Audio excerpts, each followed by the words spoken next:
यानंतर मोठी बातमी पाहूया तर सिद्धिविनायक मंदिरात जेवण बनवणाऱ्या कंत्राटी कामगाराचा मृत्यू झाल्याची बातमी येतेय।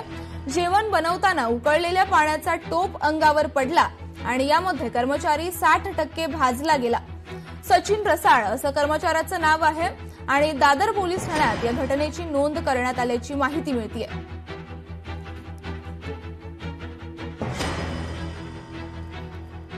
आणि याच संदर्भात मीनाक्षी म्हात्रे आपल्या प्रतिनिधी आपल्याशी जोडल्या गेलेल्या आहेत।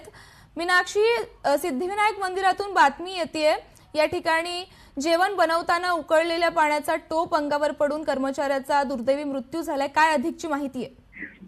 निश्चितच सृष्टी, कारण सिद्धिविनायक मंदिरामध्ये ही मोठी घटना घडलेली आहे। खरं तर जेवण बनवताना उकळलेल्या पाण्याचा टोप जो आहे तो अंगावर पडून एका कर्मचाऱ्याचा मृत्यू झालेला आहे। खरं तर 60% हा कर्मचारी जो आहे तो भाजला होता आणि उपचारासाठी तातडीनं त्याला तिथल्याच रुग्णालयामध्ये दाखल करण्यात आलं। पण मात्र उपचारादरम्यान आपण पाहतोय की काल सचिन रसाळ या कर्मचाऱ्याचा रुग्णालयातच मृत्यू झाल्याची माहिती समोर आलेली आहे। खरं तर 5 दिवसांपूर्वी सिद्धिविनायक मंदिरात ही घटना घडलेली होती आणि त्यानंतर संबंधित कर्मचाऱ्यांचं रुग्णालयात संपूर्ण आपण पाहतोय की भरती करण्यात आलेले होते। सध्या जर आपण पाहिलं तर उकळलेल्या पाण्याचा टोप जो आहे तो अंगावर पडल्याने जवळपास 60% भाजलेला हा कर्मचारी याचा आता मृत्यू झालेला आहे। खरं तर ही संपूर्ण घटना जी आहे त्या घटनेची संपूर्ण नोंद जी आहे ती आता दादर पोलीस ठाण्यामध्ये करण्यात आलेली आहे।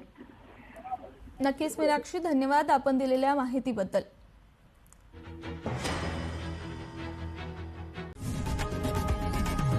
लोकशाही मराठी ऐका, पहा, जागरूक रहा।